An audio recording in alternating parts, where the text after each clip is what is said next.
Hello students, welcome back to my YouTube channel.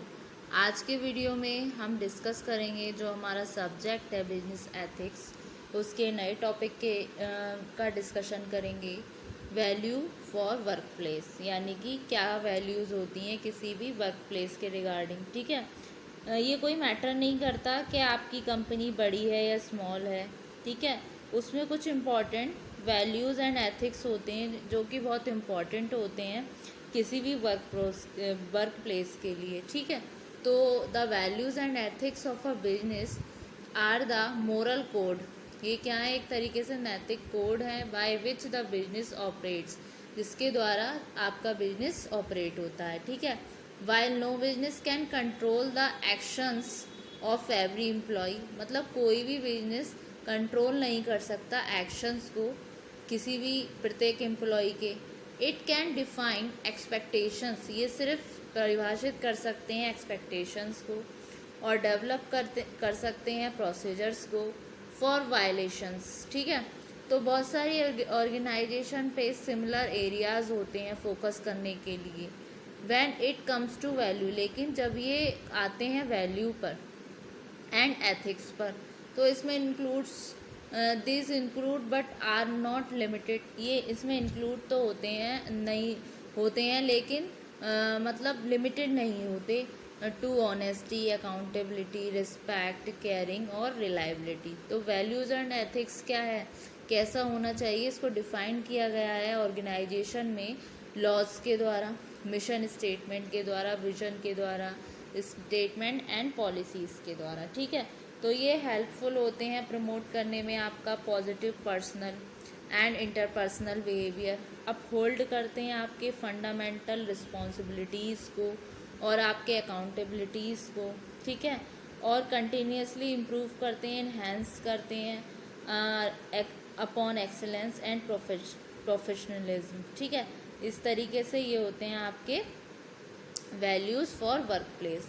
अब discuss करते हैं टाइप्स पे, कौन कौन से टाइप्स होते हैं आपके of values at work place.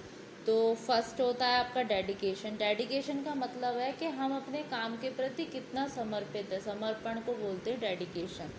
How hard an employee works, मतलब कितने कठिन परिश्रम से कोई इंसान, कोई एम्प्लॉय काम करता है, और हाउ मच एफर्ट शी और ही पुट्स और can go a long way, मतलब कितने हद तक कोई एम्प्लॉई अपना फुल एफर्ट दिखा रहा है।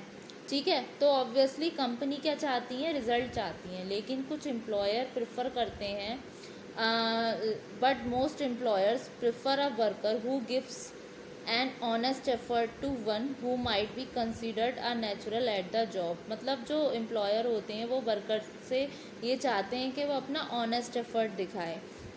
तो इस तरीके से एम्प्लॉय साइन होता है बिजनेस में, तो they must be in agreement to perform to the best of their ability. जब वो इंक्लूड होता है किसी ऑर्गेनाइजेशन में काम करने के लिए, तो यहाँ उससे एक्सपेक्टेड किया जाता है कि वो अपना फुल डेडिकेशन दिखाएगा कंपनीज़ के प्रति, और जिसमें उसके एक्सपेक्टेड एथिकल कंडक्ट आते हैं। ठीक है, फिर आता है आपका इंटीग्रिटी।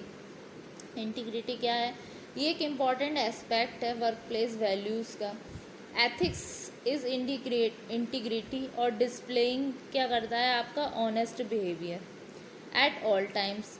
फॉर इंस्टेंस के लिए कोई एम्प्लॉय है जो वर्क कर रहा है कैश रजिस्टर में, उसको एक्सपेक्ट किया जाता है कि वो बैलेंस करे ड्रॉ, जो अमाउंट ड्रॉ हुई है, विड्रॉ हुई है, और डिपॉजिट को, कि डिपॉजिट जितनी हुई है उसकी करेक्ट अमाउंट ऑफ मनी को at the end of the night. तो इंटीग्रिटी क्या है बिजनेस में?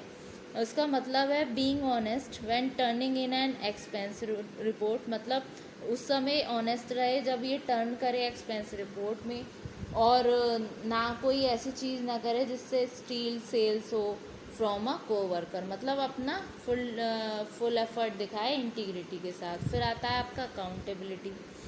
एम्प्लॉय जो होते हैं सभी कंपनीज़ के, वो एक्सपेक्टेड होते हैं अकाउंटेबल हों अपने एक्शंस के प्रति, और असाइन की जाती हैं उनको रिस्पॉन्सिबिलिटीज़। बेसिक लेवल पे इसका मतलब है कि वो शोइंग अप करें when they are scheduled and on time, and not taking advantages of time allotted for breaks. मतलब इसके मतलब से क्या है कि जो टाइम मिल रहा है पर्सन को, शेड्यूल टाइम, उसमें अपना काम करें और उस चीज़ का एडवांटेजेस लें जो टाइम उनको अलॉट हुआ है ब्रेक्स के लिए, ना कि उसको टाइम को बर्बाद करें। तो इस तरीके से ठीक है, जो भी आपको मिल रही हैं असाइंड रिस्पॉन्सिबिलिटी, मीटिंग डेडलाइंस और आपकी एक्सेप्टिंग रिस्पॉन्सिबिलिटी, चाहे चीज़ें सही चल रही हैं या आपकी इच्छा के अनुसार चल रही हैं, तो प्रॉब्लम का रिजोल्यूशन हो। और इसका मतलब है कि वर्क ज़्यादा लंबे समय तक काम करें, प्लान्ड जो भी प्लान्ड प्रोजेक्ट है आपका, और प्रोजेक्ट को देखें एक तरीके से टास्क के रिगार्डिंग। फिर आता है आपका कोलैबोरेशन। कोलैबोरेशन क्या हुआ, ये almost every business work place values and ethics में कंसिस्ट होता है, जैसे टीम वर्क कंसिस्ट हो गया। इस तरीके से कंपनी बिलीव करती हैं कि जहाँ पर मोरल हाई होगा एम्प्लॉयज़ का, वहाँ सब लोग एक साथ काम करते हैं बिना किसी रुकावट के, सक्सेस भी वहाँ फॉलो होगी। और एक इम्पॉर्टेंट हो जाता है एम्प्लॉय के लिए कि वो टीम प्लेयर्स की तरह वर्क करें, एज अ टीम वो लोग काम करें, जिससे हमारा डिज़ायर्ड रिजल्ट निकल कर आए। ठीक है, फिर नेक्स्ट आता है आपका कंडक्ट। कंडक्ट का मतलब यहाँ कोड ऑफ कंडक्ट से है।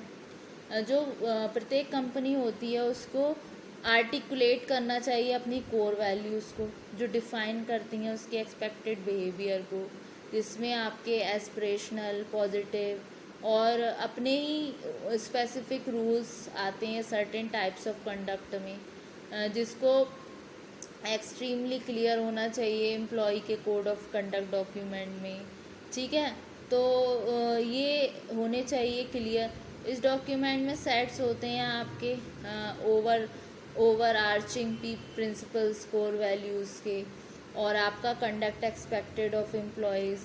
ठीक है, तो इस तरीके से एम्प्लॉय कोड ऑफ कंडक्ट क्या है, बेसिकली एक इंटीग्रल टूल है जो इंश्योर करता है गुड ऑपरेशंस को, हारमोनियस रिलेशनशिप्स को, अल्टीमेटली अकम्प्लिश करने के लिए हाई लेवल के प्रोडक्टिविटी को और प्रॉफिट को अचीव करने के लिए कंपनी की सक्सेस के लिए।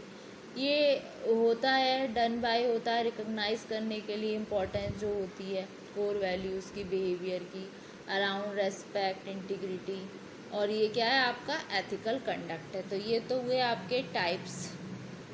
ठीक है, अब हम डिस्कस करते हैं इंडियन वैल्यूज़ क्या होती हैं आपकी वर्क प्लेस के लिए। ठीक है, तो इंडियन वैल्यूज़ पे देखते हैं। जो इंडियन वर्कर्स होते हैं वो ग्रेटली वैल्यू करते हैं आपकी गुड रिलेशनशिप्स पे बिटवीन सुपीरियर एंड सबॉर्डिनेट्स की। ठीक है, तो कुछ वेरियस वैल्यूज़ हैं इंडियन वर्कर्स की जो होती हैं वर्क प्लेस पे, वो इस तरीके से हैं। पहली आ जाती है आपकी स्ट्रॉन्ग वर्क एथिक। जो आपका वर्क एथिक है वो हार्डली स्ट्रॉन्ग रहे, जिससे कि कोई प्रॉब्लम ना आए, वर्क एथिक। फिर आता है आपका डिपेंडेबिलिटी एंड रिस्पॉन्सिबिलिटी। मतलब एक पूरी रिस्पॉन्सिबिलिटी होनी बहुत ज़रूरी है, क्योंकि बिना रिस्पॉन्सिबिलिटी के हमें अपने पता ही नहीं चलता कि हमारी क्या जिम्मेदारी है। हम बहुत ही ज़्यादा बेफिक्र की तरह काम करेंगे, तो थोड़ा सा रिस्पॉन्सिबिलिटी होना भी ज़रूरी है। तो एक तरीके से क्या है, वैल्यूज़ हैं। डिपेंडेबिलिटी में क्या आ गया, जैसे हम एम्प्लॉय हैं, हमारे ऊपर कोई ऊपर पर्सन है, एम्प्लॉयर है, हम उसके इंस्ट्रक्शंस को फॉलो करेंगे, उसके रूल्स को फॉलो करेंगे, तो उससे कहीं ना कहीं एक वर्क कल्चर में एक वैल्यू, वर्क प्लेस में वैल्यू का बना रहता है अच्छे से। फिर पोजेसिंग अ पॉजिटिव एटीट्यूड, ये पोजेस करता है, पूरा करता है एक पॉजिटिव एटीट्यूड को रिगार्डिंग वर्क प्लेस में। एक वर्क लाइफ बैलेंस भी बना रहता है, जो कि बिजनेस एथिक्स के लिए बहुत ज़रूरी होता है। फिर आता है आपका self motivated, honesty and integrity. Obvious सी बात है, कर्म ही पूजा है, बोलते हैं ना कि वर्क इज़ वर्शिप, और अपना काम, honesty is the best policy. तो इस तरीके की जो कुछ टर्म्स हैं, इंटीग्रिटी, सब चीज़ों को मिलकर एक साथ लेकर चलना, इस तरीके से चीज़ें हैं, ये आपके कल्चर को प्रमोट करती हैं, आपके वर्क लाइफ में आपकी एक बैलेंस बना के चलती हैं, एम्प्लॉयर एम्प्लॉय के बीच एक बेटर रिलेशनशिप एस्टेब्लिश करती हैं, और उस गैप को फिल करती हैं जो आ जाते हैं कहीं ना कहीं एम्प्लॉयर एम्प्लॉय के बीच। तो इस तरीके से ऑनेस्टी एंड इंटीग्रिटी भी एक वैल्यू है। फिर आता है सेल्फ मोटिवेटेड। देखिए, जो पर्सन खुद से सेल्फ मोटिवेटेड होगा तो उसको ज़ील, मतलब उसके अंदर खुद ही ज़ील होगी किसी काम को करने के लिए, तो उसको पुशअप नहीं करना होगा काम के प्रति, वो अपना फुल डेडिकेशन दिखाएगा, अपने तरीके से काम को टैकल करेगा, जिम्मेदारी समझेगा काम को करने की।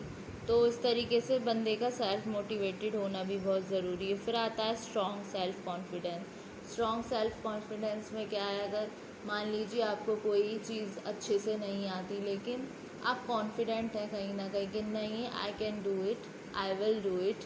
इस तरीके से जब आपके अंदर से इनर ये चीज़ निकल कर आती है, सेल्फ कॉन्फिडेंस, तो आपको वो चीज़ नहीं भी आती है तो आप उस चीज़ के रिगार्डिंग अपने सोर्सेस निकालोगे, उस काम में फुल डेडिकेशन दिखाओगे, तो कहीं ना कहीं आप उस काम में सक्सेसफुल रहोगे, रादर देन आप गिव अप कर दो। तो इस तरीके से स्ट्रॉन्ग सेल्फ कॉन्फिडेंस भी एक मेजर रोल प्ले करता है वर्क प्लेस में वैल्यूज़ का। फिर आता है लॉयल्टी। लॉयल्टी देखिए, कोई भी काम है, कोई भी काम हो, चाहे आपका प्रोफेशनल लेवल पे है या आपका कैसा भी वर्क है, उसमें लॉयल्टी होना बहुत ज़रूरी है। अगर इंसान अपने काम के प्रति ही लॉयल नहीं है तो क्या कर पाएगा। अगर जो काम है उसको अगर पूरी ईमानदारी से, पूरी वफादारी से, सच्चाई से अगर वो निभाए, कर्तव्य निष्ठा से, तो वो ज़रूर सक्सेस पा सकता है।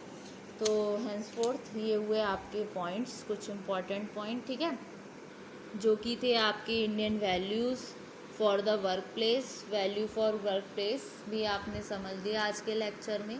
स्टूडेंट्स, आज के लेक्चर में ये आपका टॉपिक लास्ट हुआ यूनिट सेकंड का। कल से मैं कराऊंगी आपको यूनिट थर्ड। तो यूनिट सेकंड के हम सारे टॉपिक्स कंप्लीट कर चुके हैं, कल से हम शुरू करते हैं unit third. Thank you very much.